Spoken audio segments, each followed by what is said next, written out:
Nach dem Auftakt in Hongkong setzt sich unsere Reise durch Fernost in Richtung Taiwan fort, dessen Hauptstadt Taipeh man mit einem knapp zweistündigen Flug erreicht.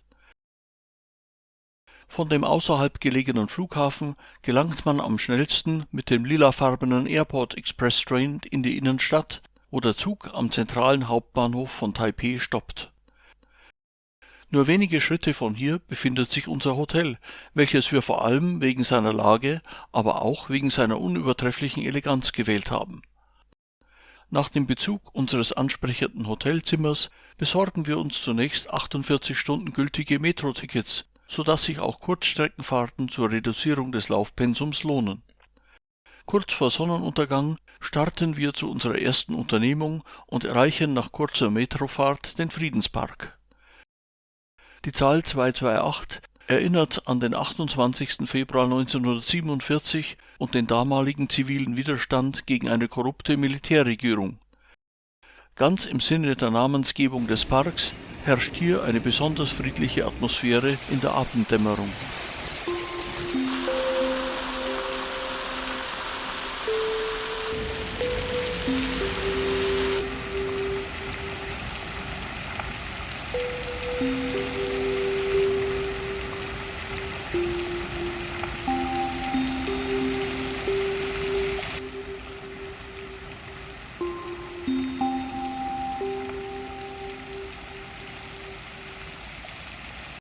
Nach Einbruch der Dunkelheit geht es nach wiederum kurzer Fahrt weiter zur nächsten Sehenswürdigkeit, dem Chiang Kai-shek Gedächtnispark. Auf dem riesigen 25 Hektar großen Gelände blicken wir zunächst in Richtung des Freiheitsbogens, der von der wunderschön beleuchteten tempelartigen Konzerthalle zu seiner Rechten sowie vom Nationaltheater auf der linken Seite flankiert wird.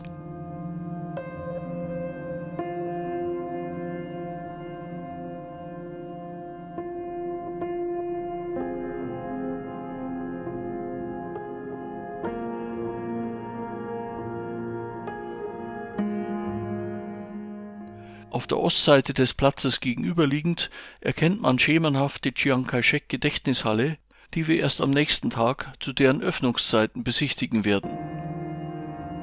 Wir verlassen daher den Platz über den Liberty Square Arch, eine visuelle Hommage an Taiwans Bekenntnis zur Freiheit in dem von China beanspruchten Land.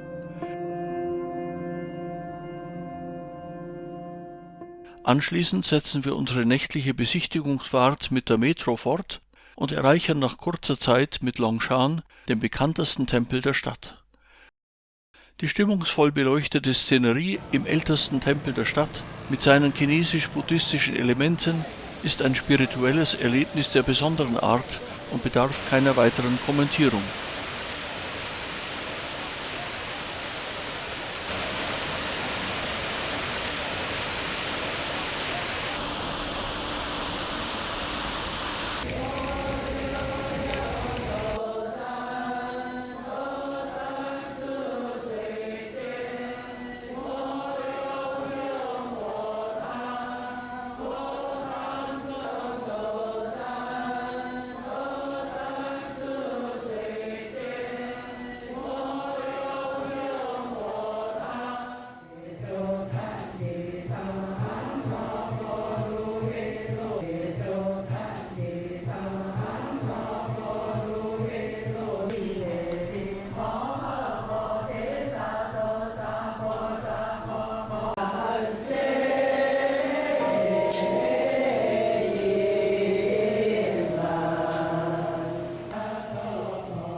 Nun ist unser Erlebnisdrang fast gestillt und nach einem Zwischenstopp im Nachtviertel Ximending kehren wir wieder zu unserem Hotel zurück.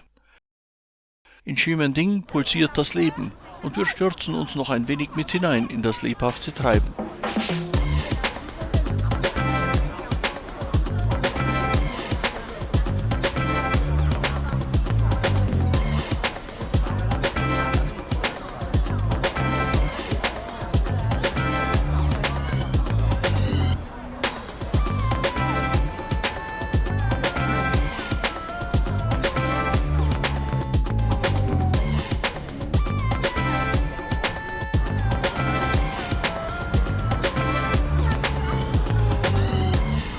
Allmählich wird es Zeit für die Rückkehr zu unserem Hotel und mit einem außergewöhnlich luxuriösen Frühstück am nächsten Morgen beginnt der neue Tag höchst vielversprechend. Wiederum nutzen wir die perfekte Verkehrsanbindung unseres Hotels für eine Fahrt in den Norden der Stadt. Nach einem kurzen Fußweg von der Metrohaltestelle erreichen wir zunächst den Konfuzius-Tempel und anschließend mit Bao'an einen weiteren herausragenden Tempel der Stadt. Der dem einflussreichen Lehrmeister und Philosophen Konfuzius gewidmete Tempel ist eine aus 6 Gebäuden bestehende Anlage, die man durch ein steinernes Tor betritt. Durch Trommelgeräusche neugierig geworden, begeben wir uns rasch zu dem Hauptschrein, wo tatsächlich gerade die Aufführung eines rituellen Yayue-Tanzes beginnt, der in seiner ruhigen Grundstimmung genau der Lehre von Konfuzius entspricht.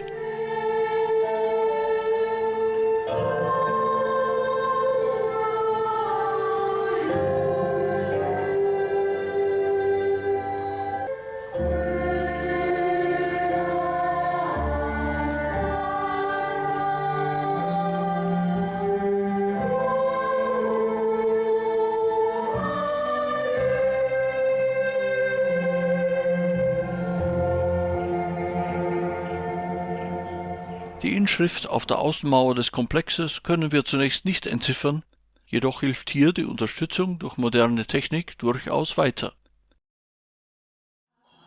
Wenig später stehen wir vor dem Eingangstor des daoistischen Bao'an-Tempels. Auch hier lassen wir die intensiven Eindrücke einfach auf uns einwirken.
Mit einem letzten Blick verabschieden wir uns vom Bao'an-Tempel und setzen unsere Stadterkundung zu Fuß fort.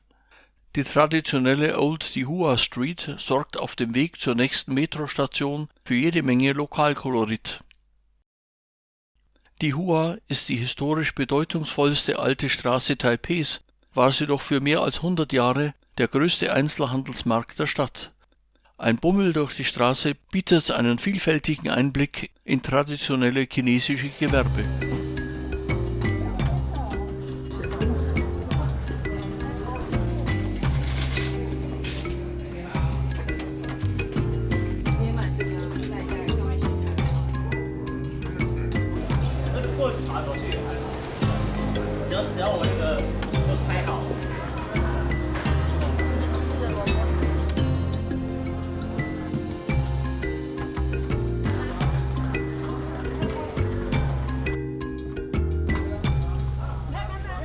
Auf dem Rückweg zur Metro beobachten wir interessiert die Fußgängerampeln, die mit sekundengenauen Zeitangaben für ein Mehr an Sicherheit sorgen. Danach nutzen wir wiederum die Metro, um die Stadt in West-Ost-Richtung zu durchqueren und uns dem wohl bekanntesten Gebäude der Stadt, dem ikonischen Wolkenkratzer Taipeh 101, zu nähern. Für den idealen Ausblick auf dieses Gebäude empfiehlt sich zunächst der Aufstieg auf den sogenannten Elephant Hill. Ein schöner Park mit tropischer Bepflanzung liegt zu Füßen des Aussichtsbergs. Die Form des Hügels soll an den Rücken eines liegenden Elefanten erinnern und folglich bedeutet Xiangshan Elefantenberg. Zunächst aber sind ca. 600 durch dichten Tropenwald steil nach oben führende Treppen zu überwinden.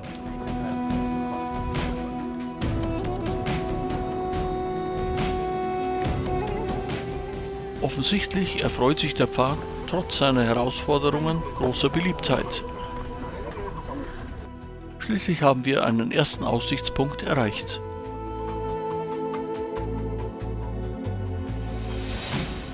Für einen noch besseren Blick nehmen wir gerne weitere Kraxeleien in Kauf.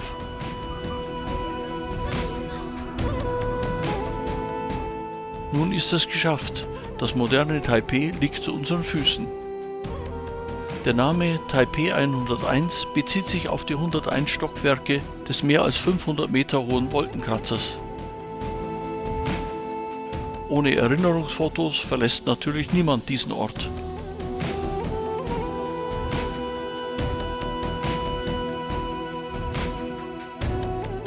Der Abstieg erfolgt anschließend auf neuer Streckenführung.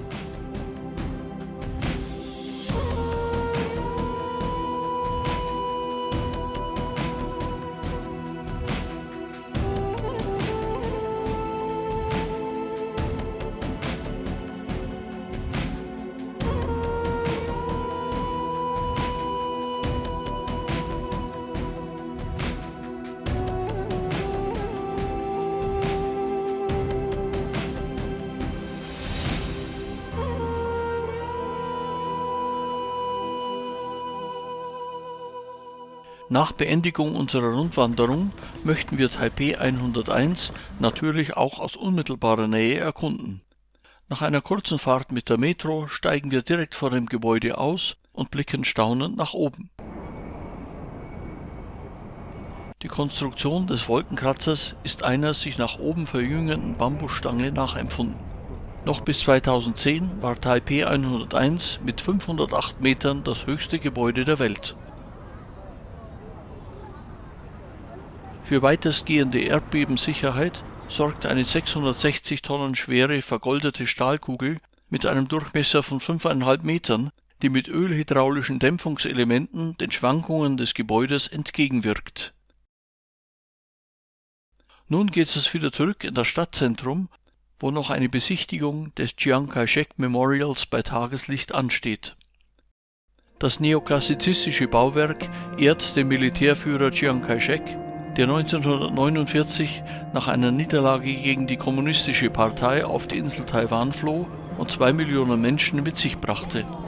89 Stufen, gemäß dem Alter Chiang Kai-sheks, führen hinauf zu der Gedenkstätte.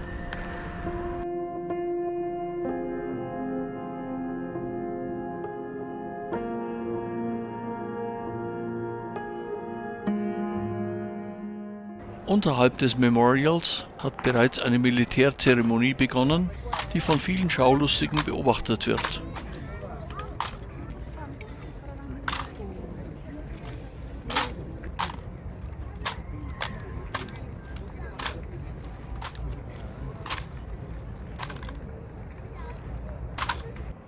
Für uns wird es nun Zeit, den imposanten Platz über den Freiheitsbogen zu verlassen.